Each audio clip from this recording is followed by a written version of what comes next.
그럼 제 이야기를 시작해 볼게요. 저는 대학교를 졸업하고 큰 대학병원으로 취업에 성공해서 몇 년간은 정말 열심히 일만 했던 사람이었습니다. 그러다가 다른 지역으로 이사를 가게 되었고 어쩔 수 없이 조금은 규모가 작은 대학병원으로 옮기게 되었죠. 큰 대학병원에서 일해보았던 경력 덕분에 승진도 빨랐고 주변 분들의 대우도 좋았습니다. 큰 대학병원을 포기해야만 했던 상황을 아쉽게만 생각했는데 새로 구한 직장에서의 만족도가 워낙 높았기 때문에 그런 아쉬움은 갈수록 옅어져 갔죠. 사실 이사를 하게 된 이유는 아빠와 언니의 병 때문이었습니다. 아빠가 옛날부터 지병처럼 앓던 심장병이 있으셨고 그걸 유전으로 언니가 물려받았거든요. 평생을 조심하며 살아오셨지만 언제부턴가 증세가 점점 악화되어 좀 더 공기가 좋은 곳으로 이사하게 된 것입니다. 눈치채신 분들이 계실 수도 있겠지만 제가 간호사로 직업을 정하고 대학교를 졸업하자마자 무조건 큰 병원으로 취업하게 된 이유도 모두 가족 때문이었습니다. 빨리 자리를 잡아서 병원비를 갚고 앞으로의 병원비를 책임져야 한다는 부담감도 컸고 또 어떻게든 가족에게 도움을 주고 싶었거든요. 엄마 혼자서 가족 2명의 아픔을 감당하기엔 역부족이었습니다. 옆에서 엄마의 무게를 바라보다 보면 제 속이 다 문드러지곤 했죠. 저는 또래보다 일찍 철이 들게 되었고 이른 나이부터 경제활동을 시작했지만 불만을 가지거나 쉬고 싶다는 여유를 부릴 수 있는 상황이 전혀 아니었습니다. 아무튼 예전에 일했던 큰 대학병원보다 작은 병원이었지만 병원장님의 가치관과 인성이 정말 멋지셨어요. 병원에 일하는 모든 의료진에게 대우를 잘해주셨고 급여도 다른 곳들보다 훨씬 더 많이 챙겨주셨죠. 그리고 병원의 복지도 훌륭했습니다. 기본적으로 제공되는 밥도 아주 맛있었죠. 오로지 병원에서 일하는 사람들과 여기에 찾아주는 손님들의 건강만을 위해 주시는 좋은 분이셨습니다. 그래서인지 여기서 일하는 동료분들은 항상 늘 여유로웠고 서로를 챙겨주는 문화가 있는 듯 했어요. 예전에 일하던 큰 병원에서는 서로 스케줄을 바꿔달라는 이야기를 하기도 삭막하고 조심스러웠는데 이곳은 정말 많이 달랐습니다. 부모님 덕분에 이사하게 된 상황이 많이 원망스럽고 아쉬웠지만 병원에서 만나게 된 좋은 사람들 덕분에 그나마 많이 위로받고 있는 저였죠. 저는 한동안 그 병원에서 정말 열심히 일했습니다. 그렇게 모은 돈은 아빠와 언니의 치료비로 사용했죠. 저와 엄마의 노력에도 불구하고 아빠는 몇 해 지나지 않아서 돌아가셨습니다. 제 곁에는 아픈 언니와 엄마만이 남게 되었습니다. 저희는 아픈 언니를 간호해줘야 했기에 아빠가 떠난 슬픔에 오래 빠져있지도 못했어요. 그리고 아빠는 정말 오래 편찮으시다가 하늘나라로 떠나신 것이었기 때문에 오히려 이제 그곳에서는 안 아프시길 바라게 되었죠. 저와 엄마는 이런 생각으로 꽤 편안한 마음을 유지하고 있었는데 언니는 유독 아빠의 죽음에 크게 동요되었어요. 어느 날은 언니가 수면제를 먹고 쓰러져 있는 모습도 발견한 적이 있었습니다. 저와 엄마는 깜짝 놀라 그런 언니를 들쳐업고 저희 병원으로 향했죠. 언니는 같은 병을 앓아오던 아빠의 죽음으로 인해 본인도 희망을 잃어버린 것 같다며 자주 우울에 빠졌습니다. 계속해서 우울해하고 삶에 대한 의지를 잃어가는 언니 때문에 저와 엄마도 갈수록 힘을 잃어가고 있었죠. 엄마는 보험사에서 일하는 사람이었습니다. 보험사에서 항상 실적이 높고 수당도 많이 챙겨오는 사람이 우리 엄마였죠. 예전부터 우리 가족의 가장 역할을 해오던 엄마는 누구보다도 더 씩씩하고 밝고 긍정적이었어요. 조금 더 솔직하고 여과 없이 표현하자면 악착 같았고 생활력 좋은 아줌마였죠. 그래서 누구보다도 더 열심히 일했고 소위 보험왕으로 불리는 사람이 바로 저희 엄마였습니다.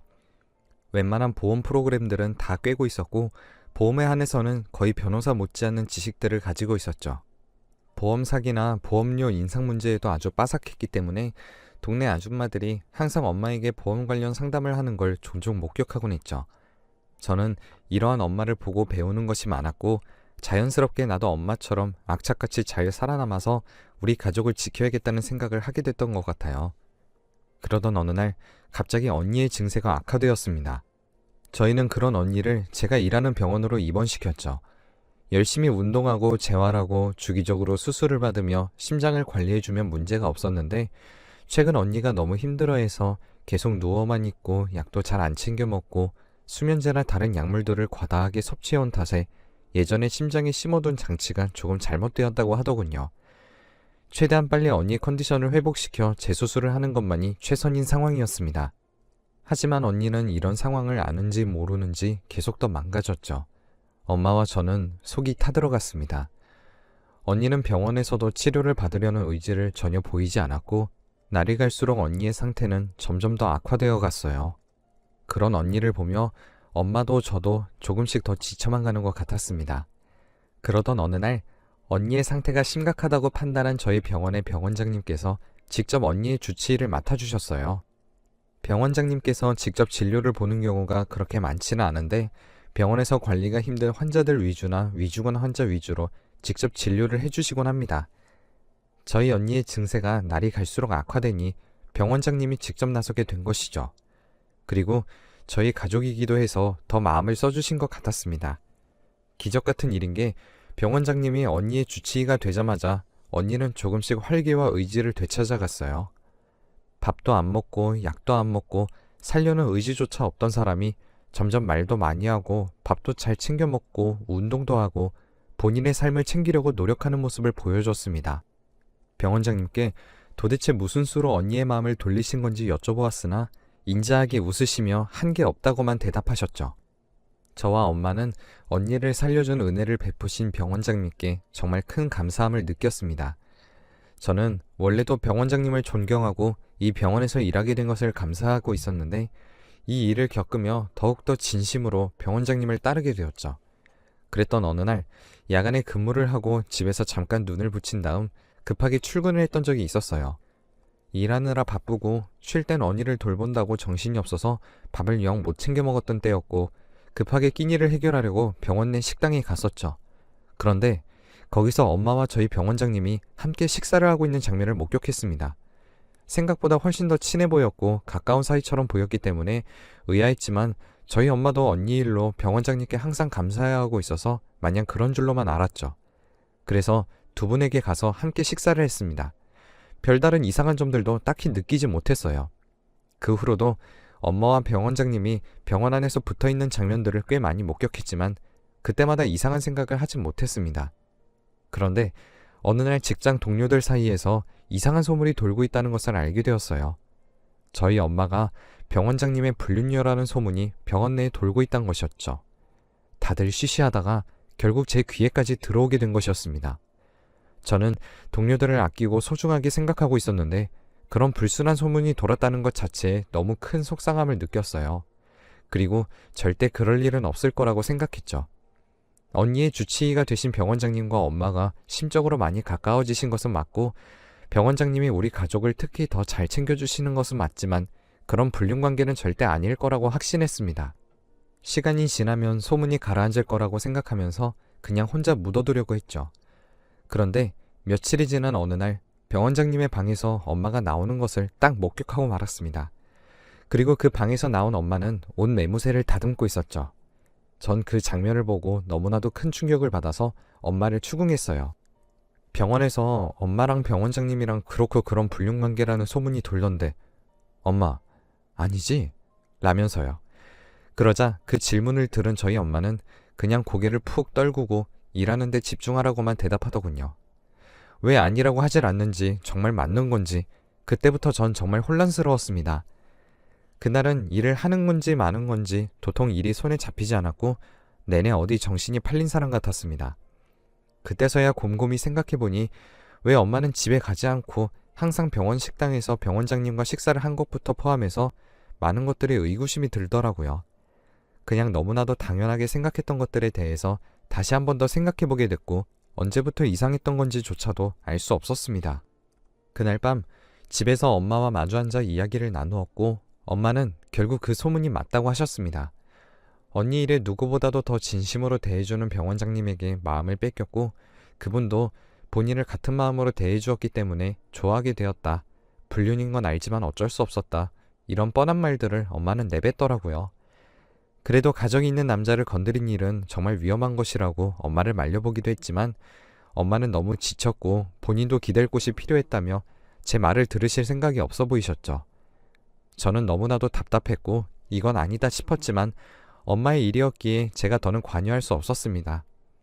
그저 엄마를 지켜보며 마음을 졸이는 것밖에 할 수 없었죠. 날이 갈수록 저희 엄마와 병원장님은 대범해지셨습니다.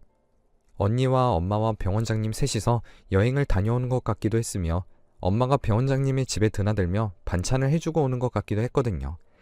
제가 그 관계에 대해서 마냥 긍정적으로만 생각하지 않는다는 것을 엄마도 알았기 때문에 저에게 모든 것을 오픈해서 말씀하시지 않으셨고 저 또한 모든 걸 다 파악할 수는 없었습니다. 하지만 가까이에서 정황을 파악하다 보니 엄마와 병원장님의 관계가 갈수록 깊어진다는 것만은 확실히 알 수 있었죠.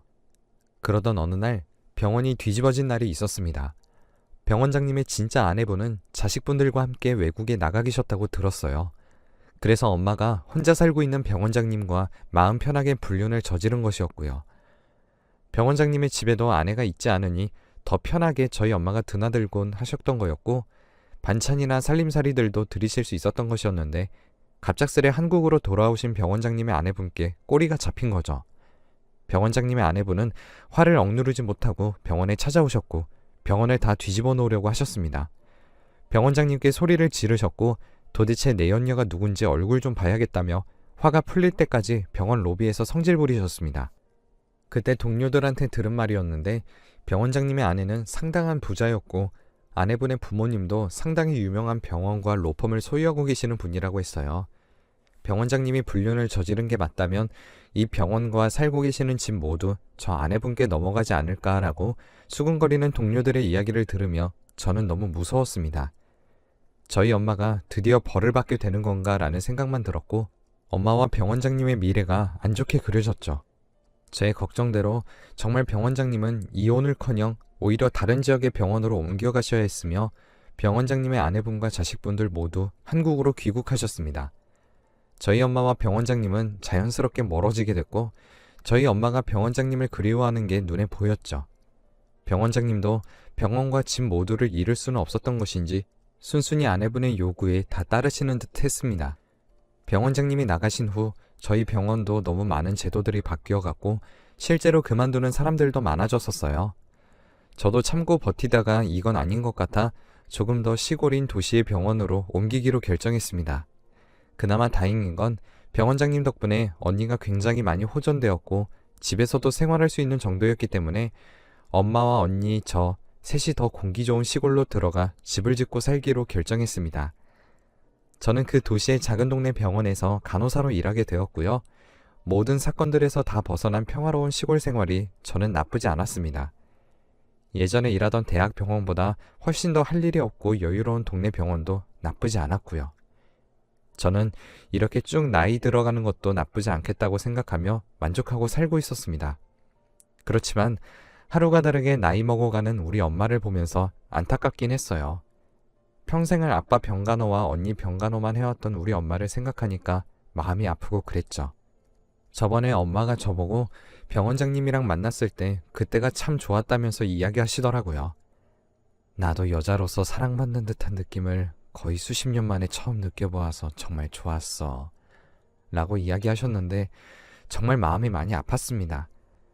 동네 병원은 휴가도 나름 자유롭게 사용할 수 있었고 제가 가장 경력이 많고 직급이 높은 간호사였기 때문에 스케줄을 자유롭게 조절할 수 있었습니다. 한 번은 스케줄을 잘 조절해 엄마와 언니와 함께 해외여행을 다녀오고자 준비를 했어요. 외로워하는 엄마에게 선물을 주고 싶었고 해외여행을 다녀오게 되면 엄마의 쓸쓸함이 조금은 덜어지지 않을까라는 희망을 가지고 있었죠. 언니도 비행기 타는 일이 조금 위험하긴 했지만 그래도 예전에 비해 훨씬 더 튼튼한 심장을 가지게 되어서 도전해 볼 법하다고 생각했죠. 하지만 너무 오랜 비행은 무리였기에 가까운 나라인 일본으로 가기로 결정했습니다. 저희 가족 셋이 같이 가는 것은 처음이었기 때문에 더 설레었고 엄마와 언니가 만족해 주길 바랐어요. 여행 첫날 제가 예약한 호텔에서 쉬다가 근처 관광지들을 둘러보고 호텔에서 저녁을 먹기 위해 들어왔습니다. 마침 호텔에서 파티가 있는 것 같더라고요. 저희가 식사를 하는 층과 그 파티가 열리는 층은 달랐기 때문에 무슨 파티인지는 모르고 있었어요. 엄마와 언니와 함께 식사를 하려고 엘리베이터를 기다리는데 그 문이 열리자마자 저희 셋 다 깜짝 놀라고 말았습니다. 갑자기 병원을 떠나버리셨던 병원장님이 거기 서 계셨기 때문이에요. 저희 셋 다 얼음이 된 채로 엘리베이터 앞에 가만히 서 있었습니다.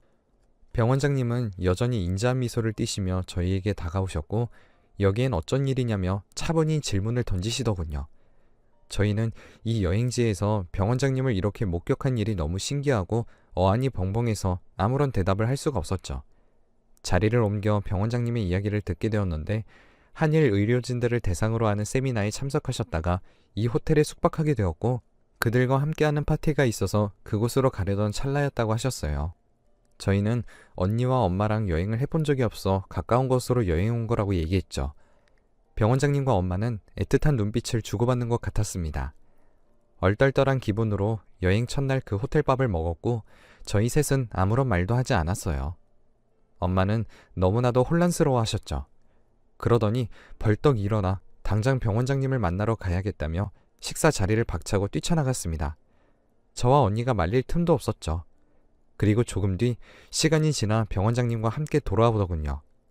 저희 식사가 끝나지 않았을 때 돌아왔으니 꽤 금방 돌아온 셈이었죠. 병원장님은 결국 성격 차이라는 이유를 극복하지 못하고 이혼하셨다고 합니다. 오래 떨어져 살다가 함께 살다 보니 부딪히는 일들이 너무 많아졌고 병원 일에 집중하기 힘들어서 결국 이혼하게 되셨다고 해요. 불륜 때문이 아니라고 하셨지만 글쎄요, 그건 병원장님만 아는 거니까요. 저는 그저 그 말을 들으며 엄마가 괜히 헛된 희망을 가지게 될까봐 염려되었어요. 그리고 그 염려는 현실이 되었죠. 엄마는 빨리 여행을 마치고 한국에 돌아가 병원장님을 만나고 싶다며 그분을 그리워하셨고 연락처를 공유하게 됐다는 사실에 너무 기뻐하셨어요. 그러한 엄마의 모습을 보며 이제는 병원장님도 이혼을 하셨으니 두 분의 관계를 응원해드려야 하나라는 생각도 들고 그랬습니다. 한국으로 돌아온 엄마는 다시 병원장님을 만나는 것 같았어요. 그리고 두 분은 연애를 본격적으로 시작하셨죠. 엄마는 제법 자주 집으로 병원장님을 데려오곤 하셨어요. 병원장님이 계시는 곳과 저희 셋이 사는 시골집과 거리가 상당했는데도 불구하고 두 분은 시간을 쪼개어가며 자주 만나셨습니다. 정말 사람 인연이라는 게 무섭다는 걸 엄마와 병원장님을 보고 느꼈죠. 그리고 지금은 병원장님이 제 새로운 아빠가 되셨습니다. 엄마는 60 후반의 늦은 나이에 병원장님과 다시 재혼을 하셨어요. 그리고 지금 두 분은 노후를 즐기며 아직 잘 살고 계십니다. 저와 언니 둘이서 시골집에서 살고 있고 엄마는 병원장님의 집에 들어가 살림을 차리신 상태죠. 제가 평생 살아오면서 엄마가 겪으신 일처럼 운명적이고 신기한 일은 본 적이 없습니다. 사람 인연이라는 게 정말 귀한 것 같네요. 저희 집 이야기를 들어주셔서 정말 감사드립니다.